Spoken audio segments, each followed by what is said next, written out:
High বন্ধু, আমি শেরি রান্নাঘরে আজকে তোমাদের পাঁচটেংরা মাছের ঝোল রান্না করে দেখাবো। এখানে দেখো বন্ধু, আমি 2 কিলো ওয়েটের পাঁচটেংরা মাছ নিয়েছি। মাছটা আমি ভালো করে কুটে বেছে তোমাদের দেখো বন্ধু, এখানে মাথার সাইজটা আমি এরকম রেখে দিয়েছি, মাথাটা পুরো ফেলে দিয়েছি।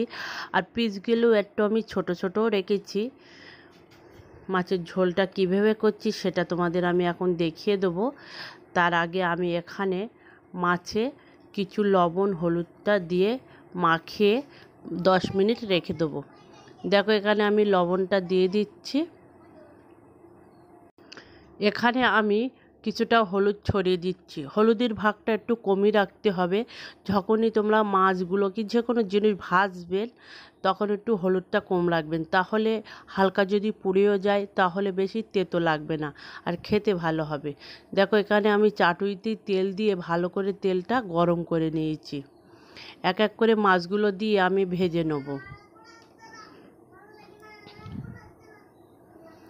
মাছে লবণ হলুদটা দিয়ে আমি 10 মিনিট রেস্টে রেখে দিয়েছিলাম। তার থেকে দেখা যায় মাছের ভিতরে লবণটা যায় আর খেতেও ভালো লাগে, টেস্ট লাগে।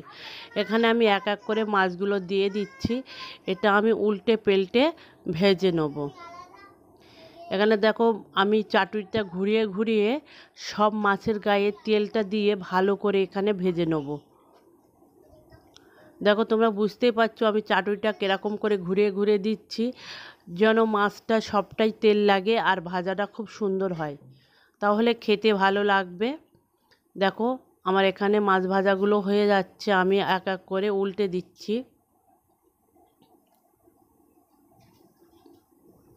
কত সুন্দর মাছগুলো ভাজা হয়ে গিয়েছে দেখো, আর কালারটা কত সুন্দর এসেছে। এইভাবে মাছগুলো আমি সবটাই ভেজে নেব। দেখো আমি আবার ঘুরিয়ে ঘুরিয়ে মাছটা ভালো করে সবটাই ভালো করে ভেজে নিচ্ছি।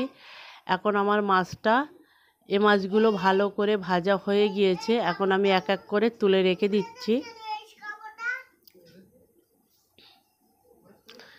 এখানে দেখো আমি এক এক করে মাছগুলো সব তুলে নিচ্ছি। আর যেগুলো মাছ আছে সেগুলো দিয়ে দেবো।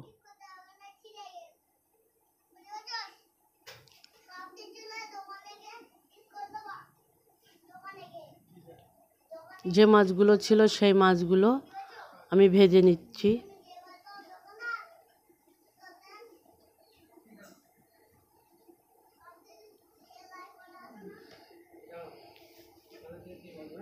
পেটিগুলো দিয়ে তাড়াতাড়ি ভেজে তুলে নেবেন। বেশি ভাজতে গেলে পেটির গায়ের থেকে তেল অনেকটা বার হয়ে যায় আর মাছের যে স্বাদটা থাকে না, খুব মাছগুলো ছোট ছোট হয়ে যায়। তাই ওই জন্য আমি এখানে পেটিগুলো দাকাগুলো একেবারে দিয়েছি।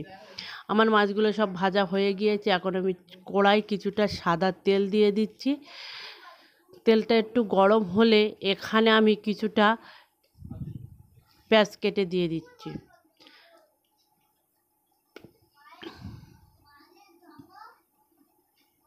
এখানে দেখো এই যে মশলাটা কষার সময় উনুনটা একটু আস্তে রাখতে হবে, যেন পেঁয়াজটা পুড়ে না যায়, সেদিকে খেয়াল রাখতে হবে। মাছের ঝোলে পেঁয়াজটা পুড়ে গেলে মাছটা খুব খারাপ লাগে, খেতে ভালো লাগে না, তার জন্য খেয়াল রাখতে হবে পেঁয়াজটা যেন না পুড়ে যায়। এখানে দেখো পেঁয়াজটা একটু মিষ্টি মিষ্টি রাখতে হবে, তাহলে খেতে ভালো লাগবে। এখানে আমি পরিমাণ মতো লবণটা দিয়ে দিচ্ছি। দিয়ে আমি আবার একটু নেড়ে নিচ্ছি।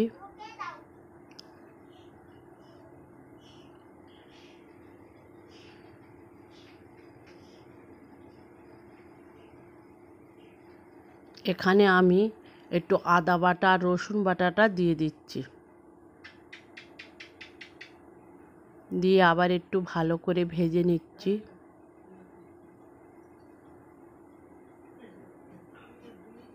দেখো এখানে আদা বাটা রসুন বাটা ও পেঁয়াজটা দিয়ে সব কিছু ভালো করে ভাজা হয়ে যাবার পরে আমি এখানে পরিমাণ মতন ঝালটা দিয়ে দিচ্ছি। এখানে আমি পরিমাণ মতন হলুদটা দিয়ে দিচ্ছি। সব কিছু দিয়ে একটু আবার ভালো করে ভেজে নেব। এখানে যে মাছের তেলটা ছিল সেই তেলটা দিয়ে দিয়েছি। এখানে খুব অল্প পরিমাণে পানি দিয়ে মশলাটা ভালো করে কষিয়ে নিচ্ছি। মশলাটা ভালো করে কষানো যখন হয়ে যাবে, এরকম তেল তেল যখন হবে, দেখো কতটা তেল তেল হয়ে গিয়েছে, তখনই মাছের ঝোলটা দিতে হবে। যে যেমন ঝোল রাখবেন সে তেমনই ঝোল দিতে হবে। যদি বলেন যে একটু বসা বসা ঝোল রাখবো, তাহলে একটু অল্প পানি দেবেন। আর যদি বলো মাঝারি রাখবো, তাহলে সেই নিয়ম করে পানিটা দিয়ে দেবেন। এখানে আমি মাঝারি রাখবো বলে আমি একটু পানিটা বেশি দিয়েছি। মাছের ঝোলটা যখনই ফুটে উঠবে, দেখো মাছের ঝোলটা কত সুন্দর ফুটে উঠেছে। এখন আমি এক এক করে ভেজে রাখা মাছগুলো দিয়ে দেবো। এখানে দেখো এক এক করে মাছগুলো আমি দিয়ে দিচ্ছি। দিয়ে একটু আলতো হাতে নেড়ে দিতে হবে। সাবধানে দেবেন যেন মাছগুলো ভেঙে না যায়, সেদিকে খেয়াল রাখতে হবে। এই ভেবে এখন ঢাকনা দিয়ে ঢেকে দিতে হবে। মিনিট 10 ফুটিয়ে নিতে হবে, তাহলে দেখবেন মাছের ঝোলটা খেতে খুব সুন্দর টেস্টও হচ্ছে। ঢাকনা অবশ্যই দেবেন, তাহলে মাছের ঝোলটা সুন্দর হবে। এখানে দেখো আমার মাছের ঝোলটা অনেকটাই হয়ে এসেছে। এখানে আমি জিরে আর মরিচের গুঁড়ো ছড়িয়ে দিচ্ছি। বন্ধুরা অবশ্যই একটি লাইক এবং সাবস্ক্রাইব করে পাশে থাকবেন, বন্ধুদের কাছে শেয়ার করবেন আর কমেন্টে জানাবেন অবশ্যই আমার রান্নাটা কেমন হয়েছে। দেখো আমার মাছের ঝোলটা কমপ্লিট হয়ে গিয়েছে। এখন আমি নিচেই লাভিয়ে তোমাদের দেখাচ্ছি, দেখো কত সুন্দর হয়েছে। খুব অল্প মশলা দিয়ে রান্না। বন্ধুরা অবশ্যই তোমরা ভালো